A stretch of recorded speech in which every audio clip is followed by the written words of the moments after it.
merge is they're actually in two separate industries, though they are related. So Ferrero is sourcing the hazelnuts for their products. So you guys are sourcing it for Nutella, Kinder, any other product that has the hazelnut. Whereas Olton is actually part of the producing of the hazelnut. So they're the ones that are, doing the cracking, making sure they're diced or turned into a paste according to how their customer needs it. So though they're in a similar industry, the hazelnuts are eventually going to turn into a different product. They're not selling the same thing. So this isn't two people competing against each other, and this is an acquisition. Maybe if it was an acquisition, it would be Olton was selling some version of Nutella. But it's not that situation, and instead it's a merger to add to the core competencies of the business as a whole. So is their CEO going to come in and be my boss now? Well, we were kind of looking at it as Olton would be, it would be part of the Ferrero group, but it would still be Olton Group just under the branch of Ferrero. So they're already really established in their strengths and capabilities, and they know the process best. So maybe the C-suite of Ferrero, you guys, would be the overall bosses, but they would still really be the subject matter experts of the Olton process as a whole. What evidence do we have from Olton to suggest that they want to merge?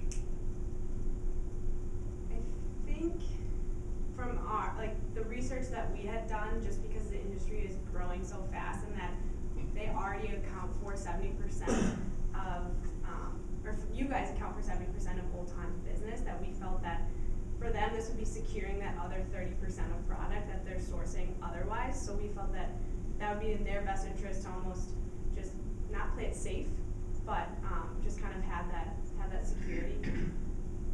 And also it's just an industry that's like any agricultural industry, it's a little bit volatile. It's not always super secure, so having someone that they know that they're going to be able to source to is really valuable to their company. So 2.8 billion, that's a pretty heavy capital investment. Did you guys give any thought to the potential payback on that kind of investment, or reduced pricing, or the cost of perhaps not merging? Yeah, I mean, the way that we looked at it was in 2015, I believe Ferrero had like 9.5 billion in turnover, so we felt that 2.8 relative to 9.5 is a decent ratio, and obviously it wouldn't pay itself back right away. It was kind of hard to do the actual math without revenues year after year, but we felt that it would be worth it despite 2.8 billion, but also it was kind of hard not having like a set growth rate, and so that was kind of more of an estimate. So I think it might have been on the lower end. I think 2.8 might have been a little bit high, but yeah. Can we get some exposure to what other options you looked at and ruled out and why? Yeah, one of the other options was just like staying within Ferrero and just building the brand up, but for us it was more, Ferrero is already a global company that people know and love. I think if you go to any other country, they'll either know like the Kinder product or the Nutella or Ferrero Rocher, that we felt that they're already strong and they already have a strong presence in the market, that wouldn't be of our best interest in that realm. I think they're already doing a pretty good job of that brand loyalty. I think anybody who loves Nutella is going to stay loyal to that rather than going to like the new competitors like Hershey's or Jif. I guess what I was actually looking for is were there other options within these boxes that were ruled down to the three that you have up here? Those are kind of the options we were given to work with, to really truly look at. And though we explored, maybe we just stay with Olton and we seek out other corporate socially responsible suppliers elsewhere, based on the environment of the industry, it was not only a safer route and a more secure route, but also just the wisest route to really focus on hazelnuts as a company for Ferrero, because hazelnuts consist of almost 18% of the 4 products that have it. It's a huge ingredient, and it's really hard to focus on branding or marketing or some other route when one of your main ingredients is in it's becoming scarce and it's harder to source. So rather than focusing on other options that maybe are just a different route to the supply chain or a different route to strategy. This is what needs to be addressed now based on the urgency, essentially. Okay. And I think adding on to that, I think the reason that we kind of honed in on this decision is because in the end, it kind of combines the marketing aspect because we're getting closer to the farmer and we're able to see that visibility throughout the supply chain. So honing in on those values of quality and social responsibility, I think that's what really clicked with us. We would inadvertently be marketing and branding for ourselves because if Ferrero is preaching that they're a socially responsible company and do focus on sustainability, Ferrero needs to be practicing what they preach and making sure that they know, where the hazelnuts are coming from or any of their products in general.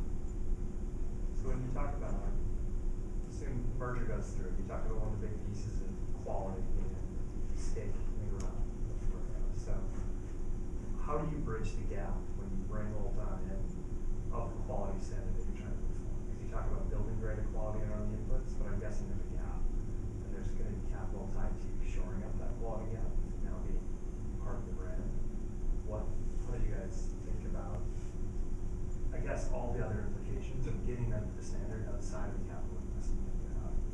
I think Old On, from what we learned, was like the highest quality producer of the hazelnuts in the country of Turkey. So they had talked about how they had integrated and opened up all these separate plants for like cracking and like the harvesting and whatnot. And so I think the gap isn't as large, but that is a really good question because I think, in terms of quality, I think we're talking like reducing the touch points, then we're reducing, the room for error, the room for, I think in a lot of like fair trade practices prior to that, with all those touch points, people would get like robbed, things would get stolen, things would go missing. I think that just with that many touch points, that there's so much room for error, so it's not necessarily like a company-specific issue.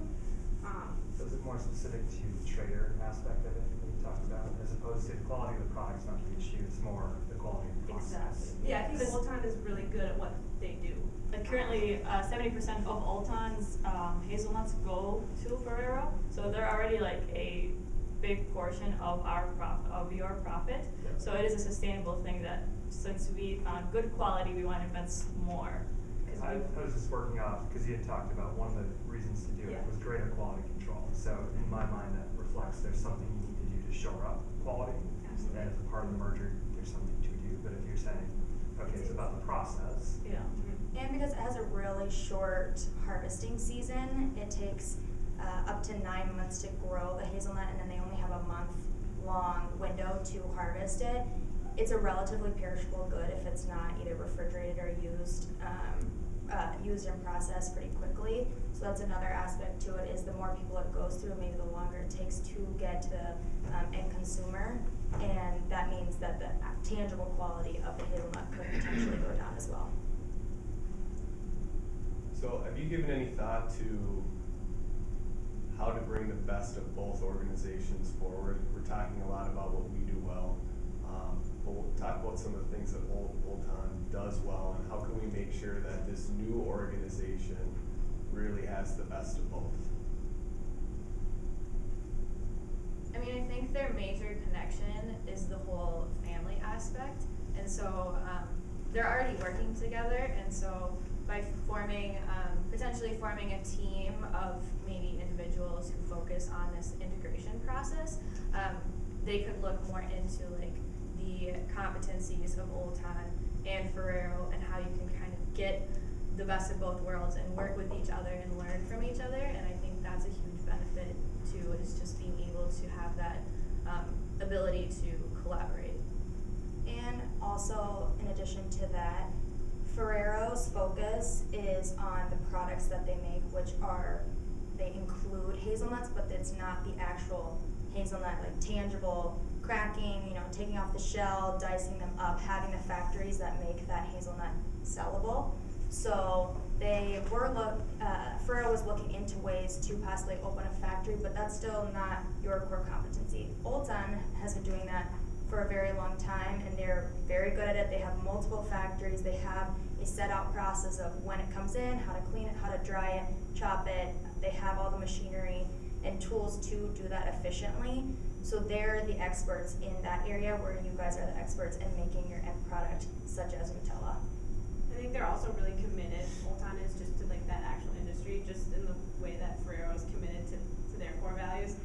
We read something that over 15 years, Old Town had invested like in excess of $90 million into this process. So I think that speaks volumes as to how they're dedicated to what they do.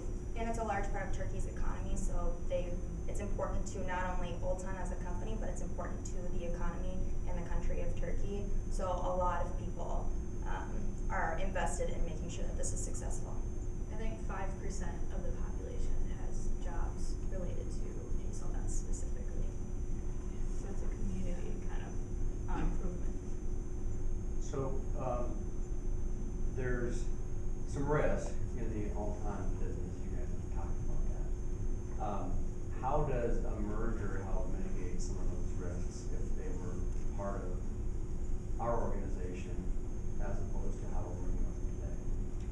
So if you want to reference exhibit, I believe, 6. So one of the ways we were looking at this is hazelnuts are grown in other parts of the world. So some of the major risks that come from it are we're putting a lot of eggs in one basket in Turkey. So what if something bad happens in Turkey? You know, maybe the political situation gets more out of hand, or the weather is bad and Turkey experiences a frost, which minimizes the amount of harvested hazelnuts.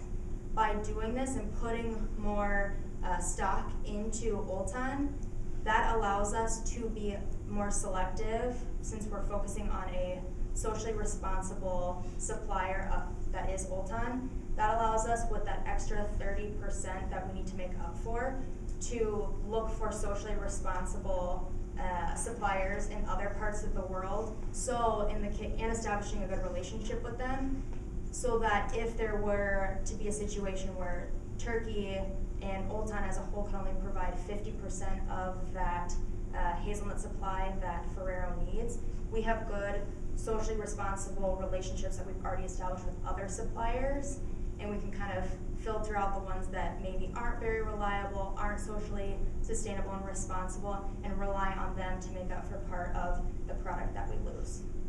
Just really focus on the relationship, so that if Ferrero was in a situation, they could say, hey, we need to be making up for 10% of our product. I checked that, we're at 24, so. Thank you. Thank you. Well, thank you so much.